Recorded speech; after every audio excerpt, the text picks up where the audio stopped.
Olá, irmãos, amigos da Palavra de Deus. Sejam bem-vindos a mais esse estudo da Palavra de Deus e dos testemunhos. Estamos aqui para tratar de um tema de excelência, de importância para a nossa vida cristã de evangelismo, que é o método correto a ser utilizado, né? O método cristão de evangelismo. É um estudo que nós queremos dividir em 3 partes e gostaríamos de convidá-los para nos acompanhar durante esse estudo completo. Na primeira parte, então, que vamos dar início agora, entramos no primeiro tópico que declara sobre métodos diferentes. Não existe um método só em si. É o primeiro ponto, né, que a gente tem que destacar. No Evangelismo, página 69, Ellen White declara: muito mais seria realizado mediante o uso de mais tato e discrição na apresentação da verdade. Continuando aqui também, próximo texto aqui, diz assim: não nos esquecemos de diferentes métodos, devem ser empregados para salvar diferentes pessoas.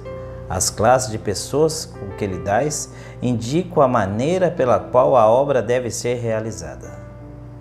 Então, muito interessante aqui, mostrando que o público-alvo muda o método também. Sim, depende da pessoa. Depende da pessoa. Então, a classe indica a maneira com que a obra deve ser realizada, existem diferentes métodos.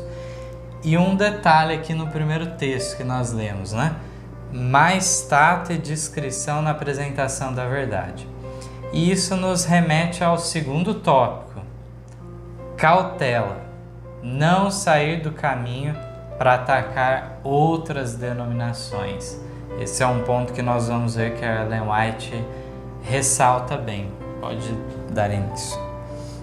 Não devemos, ao entrar em lugar, criar barreira desnecessária entre nós e outras denominações, especialmente os católicos, de maneira que eles pensem que somos declarados inimigos seus. Não devemos suscitar preconceito desnecessariamente em seu espírito, fazendo ataques contra eles. Pelo que Deus me tem mostrado, grande número será salvo dentre os católicos. Irmão Mateus, qual o motivo que aquela se refere mais aos católicos? É um bom ponto esse, porque na realidade a gente vê que naquela época, no século XIX, as igrejas protestantes eram bem semelhantes, bem conservadoras, né? Nós vemos até aquele caso de Miller, né? Sim. Que pregava a mensagem e não indicava que a pessoa tinha que ir para a igreja batista dele. Não, vá naquele... Onde se sentir melhor. Tinha metodista, presbiteriano, tantas igrejas, né? E eram muito semelhantes, ainda que ministérios distintos. Sim. E algumas um pouco mais avançadas que no assunto do batismo, no assunto da santificação, detalhes lá que diferenciavam. Mas fato é que havia muito preconceito contra uma outra classe que era uma minoria nos Estados Unidos, vamos assim dizer, né? Diferente do que na Europa, que era justamente os católicos. E aí, de repente, alguém poderia falar: olha, a gente precisa ter tolerância, respeito com as outras igrejas protestantes, mas o católico pode atacar livremente. Não, a irmã White falou que isso levanta preconceito sem necessidade, e a gente não deve seguir esse caminho, até porque muitos fiéis ainda estão lá dentro. Próximo texto diz assim: sede cautelosos em vossos esforços, irmãos. Não ataqueis com demasiado vigor os preconceitos do povo.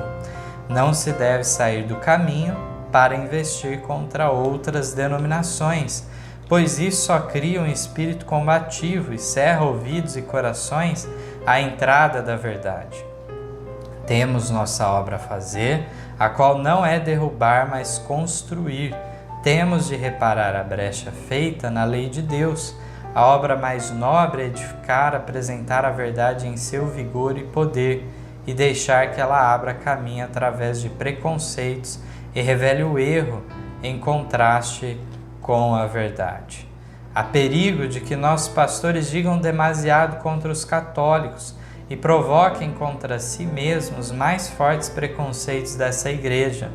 Muitas almas há na fé católica romana que olham com interesse a esse povo, mas o poder do padre sobre seu rebanho é grande, e se por seus argumentos pode prevenir o espírito do povo para se manter afastado, de modo que, ao ser exposta a verdade quanto às igrejas caídas, não lhe dê ouvidos, ele certamente o fará. Mas, como cobreiros de Deus, são-nos providas armas espirituais poderosas para derrubar as fortalezas do inimigo.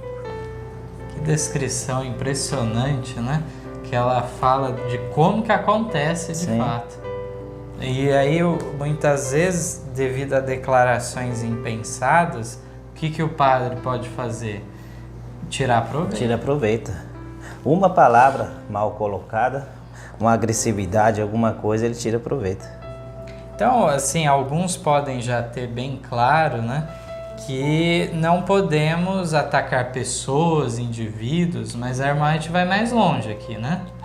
Instituições, denominações, também não é o nosso papel ficar nominando elas e atacando de qualquer maneira.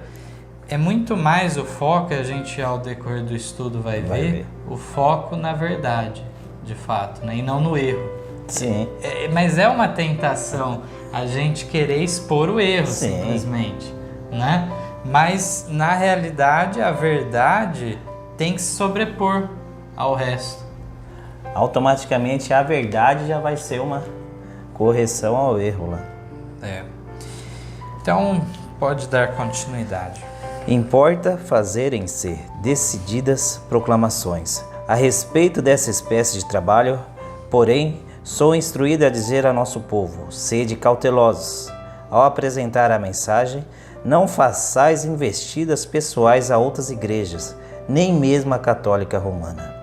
Os anjos de Deus vêm nas diversas denominações, muitos que só podem ser alcançados com a maior precaução. Sejamos, portanto, cuidadosos com nossas palavras. Não siga nossos pastores os próprios impulsos em acusar e expor os mistérios da iniquidade. Sobre esse tema, o silêncio é eloquente. Muitos se acham enganados. Falai a verdade em tons e palavras de amor.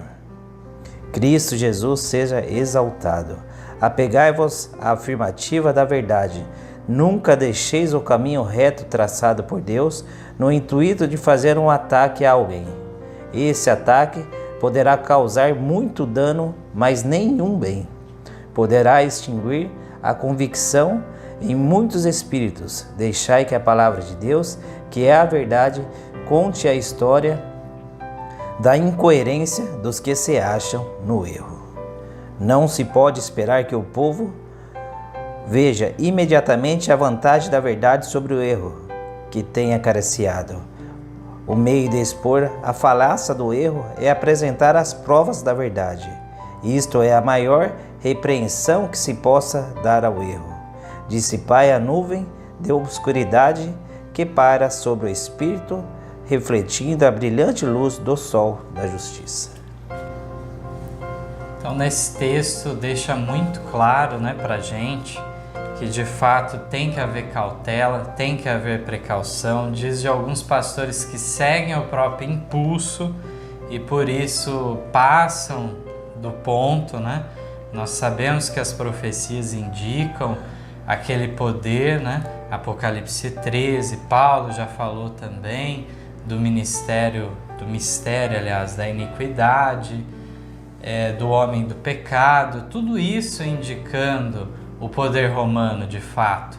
Mas isso deve ser colocado de maneira que a Bíblia fale por si só em relação ao cumprimento profético, histórico de tudo isso, né?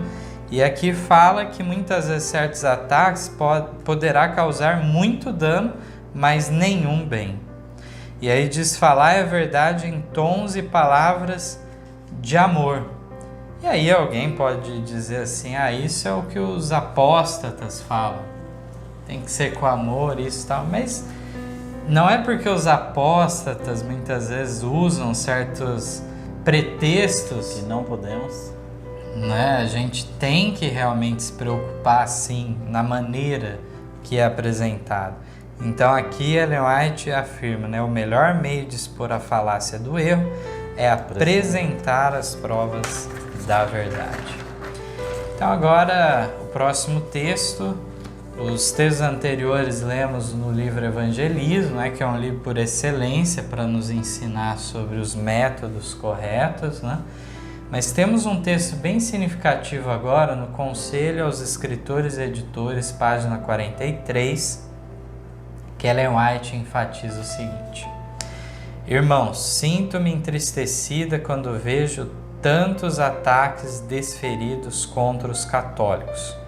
Preguemos a verdade, mas refreemos palavras que manifestem um espírito áspero, pois tais palavras não podem ajudar ou esclarecer a ninguém. O Eco é uma revista que deve ser amplamente disseminada. Nada façamos que lhe prejudique a venda. Não há razão porque ela não seja como a luz brilhando em lugar escuro, mas por amor de Cristo demos ouvidos às admoestações dadas quanto a não fazer demolidoras observações quanto aos católicos. Muitos deles leem o Eco e entre estes há pessoas sinceras que hão de aceitar a verdade. Mas fazem-se coisas que são como fechar-lhes a porta no rosto quando estão a ponto de entrar. Publiquemos no Eco mais animadores testemunhos de ação de graça.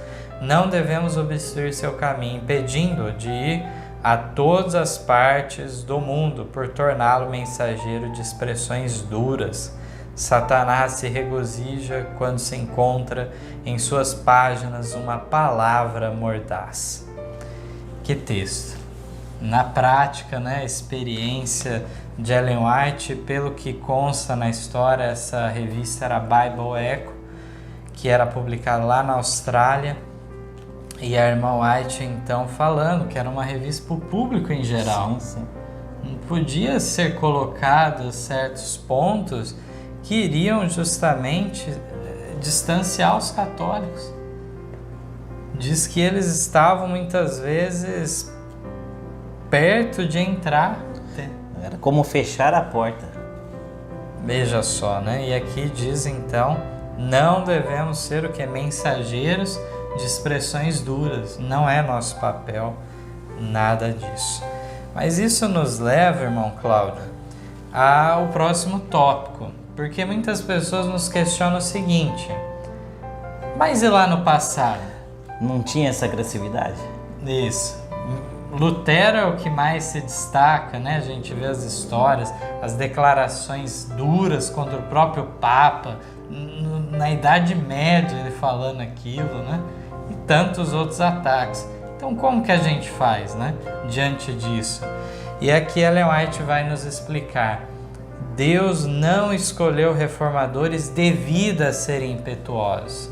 Mas nós vamos ver que apesar disso, o irmão Cláudio traz o primeiro texto para a gente. Pessoas severas e propensas a censurar desculpam-se às vezes ou procuram justificar a sua falta de cortesia cristã, porque muitos reformadores manifestaram esse mesmo espírito e alegam que a obra do presente tempo exige espírito idêntico, mas tal não é o caso. Um espírito manso e sob perfeito controle ajusta-se melhor a qualquer meio, mesmo na companhia dos mais rudes. Zelo imprudente não beneficia a ninguém. Deus não escolheu os reformadores porque fossem homens impetuosos e ávidos, dominadores. Aceitou-os tal qual eram, a despeito desses traços de caráter. Ter-lhe-iam, porém, imposto responsabilidade desta vezes maiores, se tivesse sido humilde e subordinado sempre ao espírito, ao controle da razão. Embora os ministros de Cristo devam denunciar o pecado, a impiedade, a impureza, a hipocrisia, embora algumas vezes sejam chamados a condenar o pecado entre os mais elevados, bem como entre os humildes, expondo-lhe a indignação de Deus, cairá sobre os transgressores de sua lei. Por outro lado, não lhes compete ser dominadores ou tirânicos. Devem antes manifestar bondade e amor, uma disposição para salvar e não para destruir. A continuação ainda nos diz: a longanimidade de Deus ensina aos pastores e membros da igreja que aspiram a ser cooperadores de Cristo lições positivas de paciência e amor. Cristo associou Judas e o impulsivo Pedro a si, não porque Judas fosse cobiçoso e Pedro impetuoso, mas para que dele, seu grande mestre, aprendesse a ser semelhantes a ele. Falando de Cristo, né? Desinteressados, mansos e humildes de coração. Jesus descobriu traços bons nesses homens. Judas possuía talento financeiro e podia ter sido de grande utilidade à igreja, se tivesse aceitado a lição que dava Cristo, repreendendo todo egoísmo, fraude e avareza, mesmo nos negócios de pouca importância. Essas lições foram muitas vezes repetidas. Quem é infiel no mínimo também é fiel no muito. Quem é injusto no mínimo também é injusto no muito.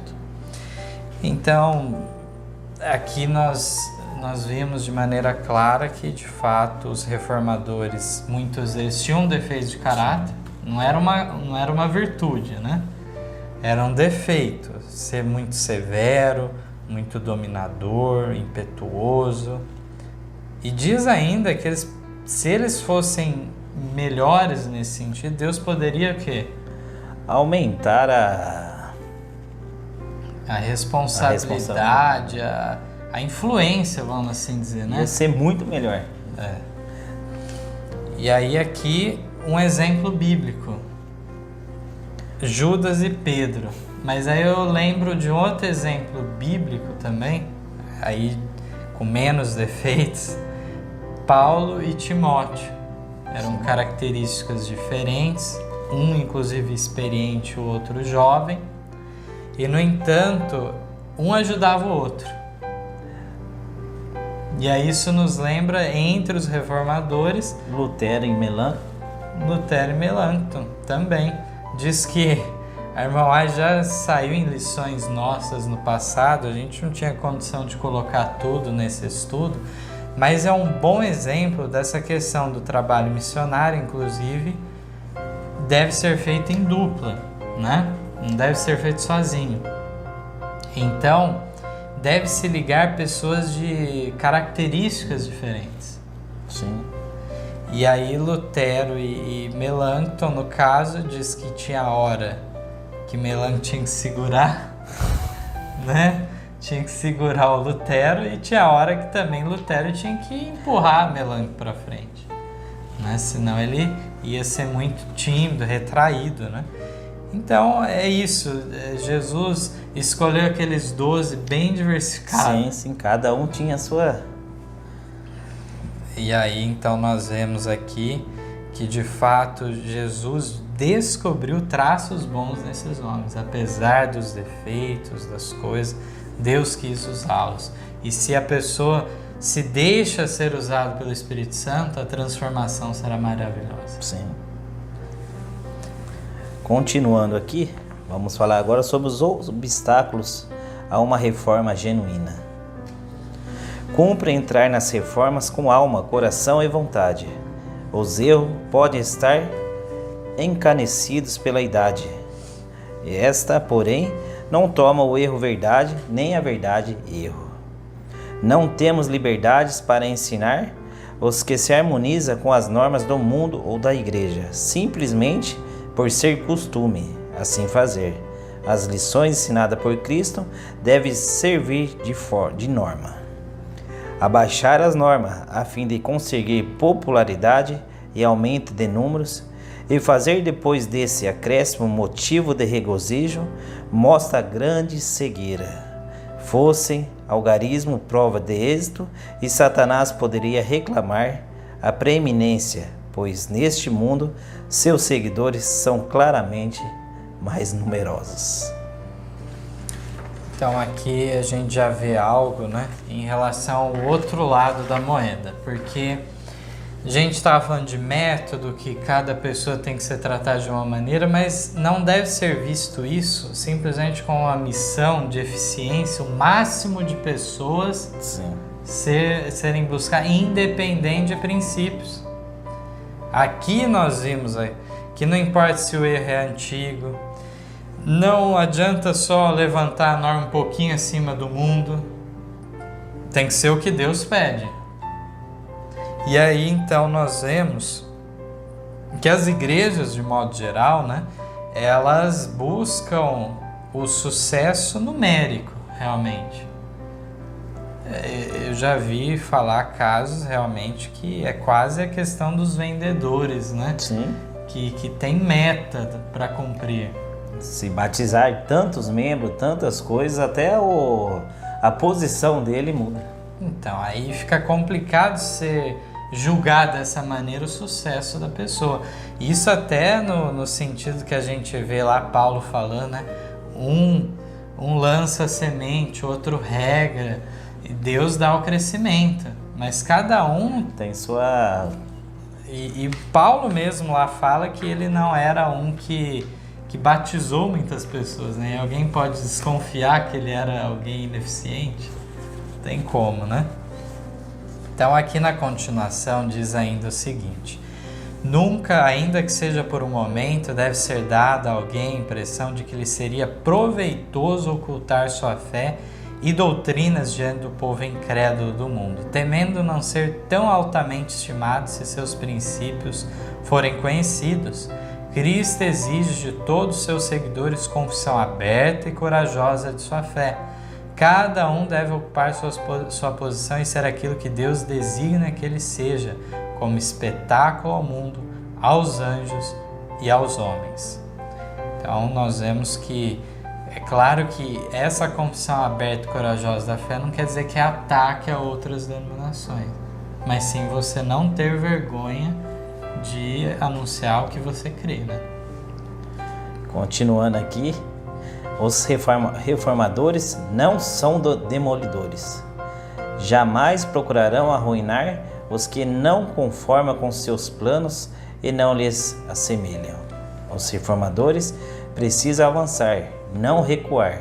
Cumpre-lhes ser decididos, firmes, resolutos, inflexível, mas a firmeza não deve degenerar em espírito dominador.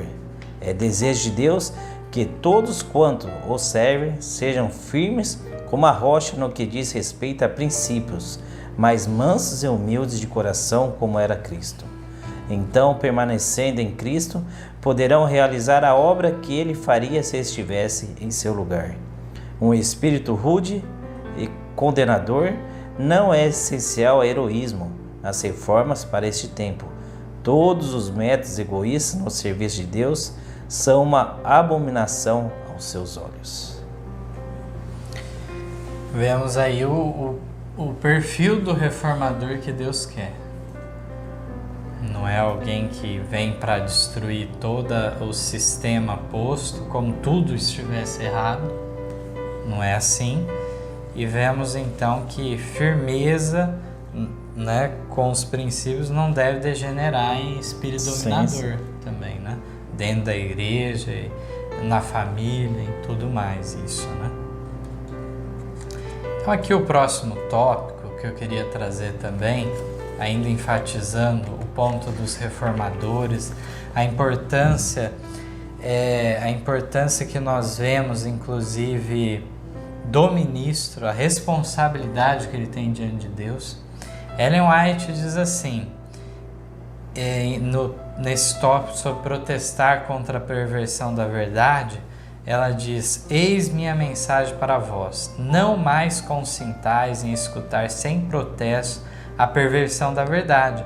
Cada um tem de estar agora em guarda. Deus chama homens e mulheres a tomarem posição sob a ensanguentada bandeira do príncipe Emanuel. Fui instruído a advertir nosso povo, pois muitos se encontram em perigo de receber teorias e sofismas que solapam as colunas fundamentais da fé. No outro texto, ela cita Isaías e diz: sobre os teus muros, ó Jerusalém, pus guardas, que todo dia e toda noite jamais calarão. Isaías 62:6. A menos que o pastor declare destemidamente toda a verdade, a menos que tenha em vista unicamente a glória de Deus e trabalhe sobre a liderança do grande capitão de sua salvação, a menos que avance a despeito das críticas e incontaminado pelos aplausos, será tido como vigia infiel. E ela diz também, que há muitas verdades preciosas contidas na palavra de Deus, mas é a verdade presente que o rebanho necessita agora. Tenho visto o perigo de os mensageiros se afastarem dos importantes pontos da verdade presente, para se demorarem em assuntos que não são de molde a unir o rebanho e santificar a alma. Satanás tirará disso toda a vantagem possível para prejudicar a causa. Então, o pastor ele deve medir se ele está sendo fiel a Deus pelo aplauso que ele está recebendo. De maneira nenhuma. E o próprio povo pode atrapalhar um pastor, Porque se começa os membros a muita lisonja, elogiar demais, é perigoso. Assim como também críticas, também. O elogio vem muito quando ele é um pouco, não abaixando a regra, mas ele é condescendente com algumas coisas. Verdade. Então acaba levando a isso, E aqui é importante a gente destacar porque pode haver um pastor fiel numa igreja que está em apostasia.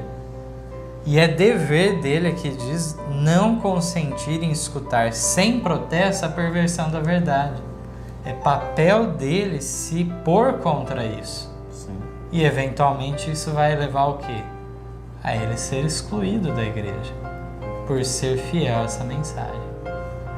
E aqui destacou a verdade presente, é o que o rebanho precisa. Tem muitas verdades importantes na Bíblia e nos testemunhos.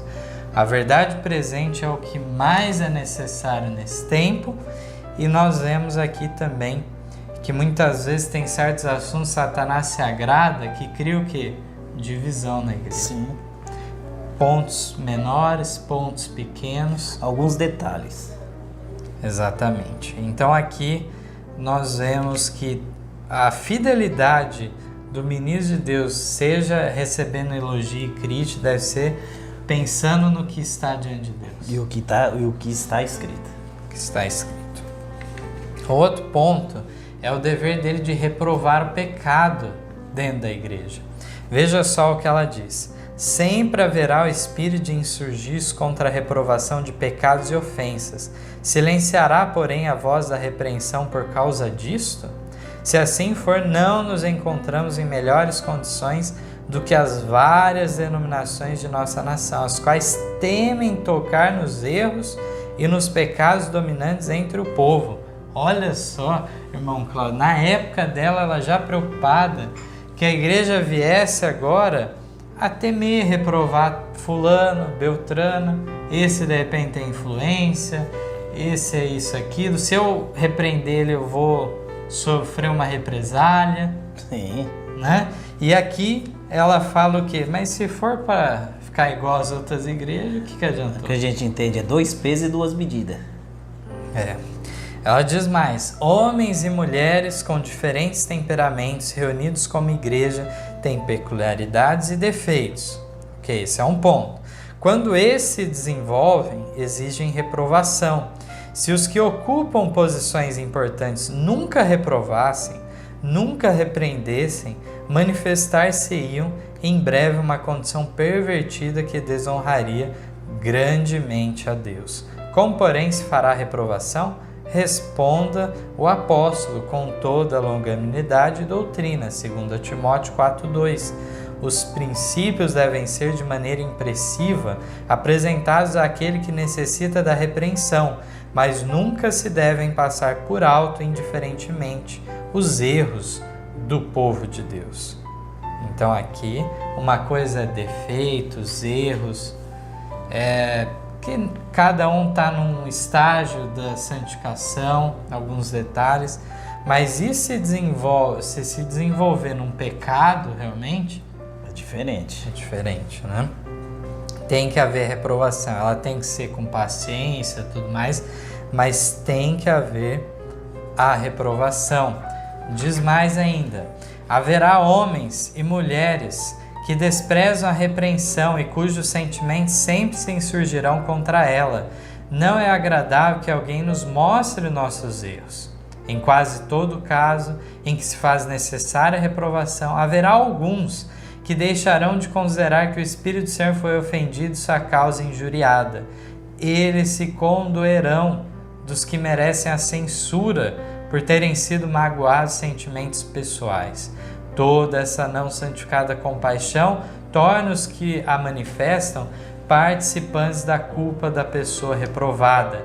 Em 9 casos de 10, se o que sofreu a repreensão fosse deixado sobre o senso de suas culpas, haveria sido ajudado a vê-las, sendo assim reformado.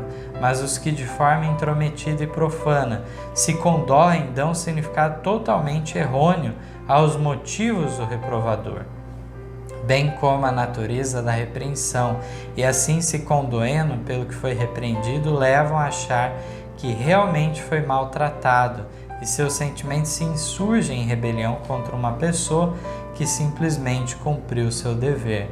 Concluindo, ela diz: Deus queria que seu povo fosse disciplinado e levado à harmonia de ação, de maneira a terem o mesmo ponto de vista e serem de um mesmo espírito, julgando da mesma forma, a fim de produzir esse estado de coisas.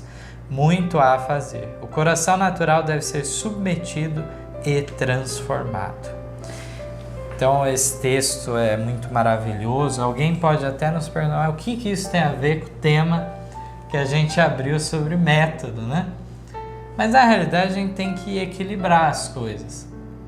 Por um lado, existe toda a cautela, principalmente no trabalho missionário para com os de fora, mas muito do que nós lemos no início, irmão Cláudio, é utilizado por certas pessoas para desculpar o pecado aonde? Dentro da igreja. E aí o cenário é diferente. Sim. Aqui deixou muito claro. E falou do mal que há quando há pessoas condescendendo, achando que o pastor, ou que seja, foi um pouco duro. E aí se condói por essa pessoa se sente no direito o quê? De se achar injustiçada. Exatamente. Né? Então aqui a irmã falou que o mal é grande, mas se essa pessoa deixar sofrer a culpa, o resultado seria melhor. Seria muito melhor, né? Aí temos mais um tópico nesse ponto, né, irmão Cláudio, para você nos trazer. Que se fala sobre o pecado congregacional. Pelo pecado de um homem, o desprezar de Deus repousará sobre sua igreja até que a transgressão seja descoberta e removida. Aqui na história, lembra da história de Acã, né? Uhum. Que aquilo lá foi um mal terrível. Foi-me mostrado que Deus aqui ilustra como ele considera o pecado entre os que professam ser seu povo observador dos mandamentos. Aqueles a quem ele tem honrado, especialmente com o testemunhar as assinaladas manifestações de seu poder, como aconteceu com o antigo Israel, e que ouçam mesmo então menosprezar suas expressas orientações, serão sujeitos à sua ira. Ele quer ensinar a seu povo que a desobediência e o pecado são excessivamente ofensivos aos seus olhos e não deve ser considerado levianamente. Eles nos mostram que, quando seu povo se encontra em pecado, devem ser tomar imediatamente medidas positivas para tirar tal pecado do meio deles, a fim de que seu desagrado não fique sobre todos.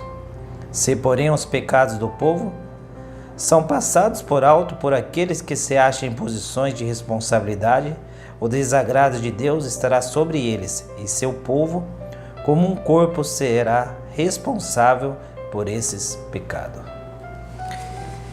Aqui já no tanto, nessa parte até aqui que lemos, o primeiro texto do Patriarcas e Profetas é um pequeno trecho do Patriarcas lá que vem falando da experiência de Acã, como você comentou, né? Então aquilo, irmão, a gente aplica como um exemplo para a igreja.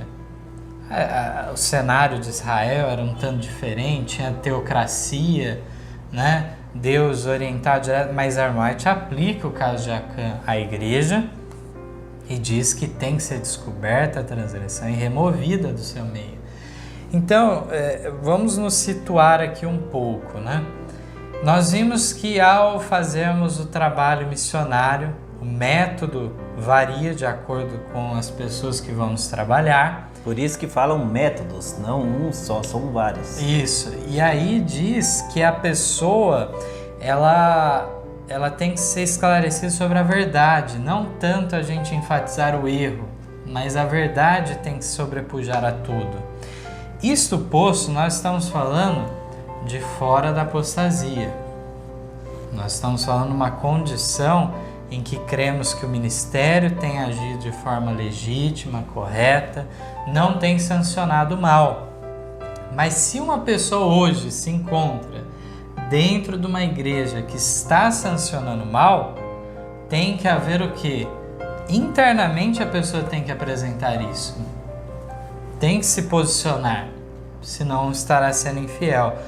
É muito mais um trabalho interno isso a ser feito do que nós termos que trazer à tona certos pontos. Quem está dentro dessas igrejas sabe melhor do que ninguém o que está acontecendo de errado lá. Então devemos meditar nisso tudo, né? E aqui dando continuidade, né? Ao as pessoas compreenderem que se estão adensando trevas sobre elas, sem que saibam a causa, devem buscar diligentemente a Deus em grande humildade e abatimento do próprio eu, até que os erros que ofendem o seu espírito sejam descobertos e afastados. Se há erros claros entre seu povo e os servos de Deus continuem em frente, indiferentes a isso, estão, por assim dizer, apoiando e justificando o pecador e são o quê? Igualmente culpados. Olha só. Incorrendo tão certo como ele no desagrado de Deus, pois serão tidos como responsáveis pelos pecados do culpado. Os que passaram por alto esses erros têm sido considerados pelo povo muito amáveis e de disposição benigna, simplesmente por haverem eles recuado do desempenho de um claro dever escriturístico. Essa tarefa não agrada a seus sentimentos, portanto, eles a evitaram. Conclui com o último texto. O verdadeiro povo de Deus, os que possuem o espírito da obra do Senhor e levam a sério a salvação das pessoas, verá sempre o pecado em seu caráter real, maligno. Estarão sempre a favor de lidar de maneira fiel e positiva com os pecados que facilmente assaltam o povo de Deus. Em especial na obra final da igreja, no tempo do selamento dos 144.000, que hão de permanecer impreensíveis diante do trono de Deus, sentirão muito profundamente os erros do professo povo de Deus. Então aqui vemos que alguns são até na igreja bem tratados, né? São agradáveis aos membros porque eles não reprovam. Sim. Não fazem a responsabilidade deles. E aqui é muito bem ressaltado. Nós temos que ficar impressionados com a realidade daquele alegoria que Jesus trouxe do corpo e seus membros. É assim. E de fato todo o corpo é afetado por um pecado que estiver em seu meio. No arraial, como era falado em Israel, né? E aqui no final ainda destacou um ponto para os nossos dias, Sim. né? Aqui o tempo do selamento nós estamos vivendo desde 1844. O tempo do selamento, 144.000. É hoje. Quanto mais agora, é duplamente mais importante isso de nós atentarmos que estamos no grande dia da expiação, onde são exigidos mais requisitos ainda da nossa parte. Possamos meditar nisso tudo, né? E nós convidamos, né, aos nossos irmãos e amigos da Palavra de Deus que continuem nos acompanhando nesse tema maravilhoso. Na segunda parte entraremos então para descobrir como que Jesus e João Batista lidavam com as situações, que métodos eles utilizaram. Vamos acompanhar. Deus esteja com todos. Amém. Amém. Em nosso site vocês encontrarão estudos, notícias, dicas de saúde, além de todas as nossas lições. Participem conosco através da nossa página no Facebook e assistam todas as nossas lições através do YouTube.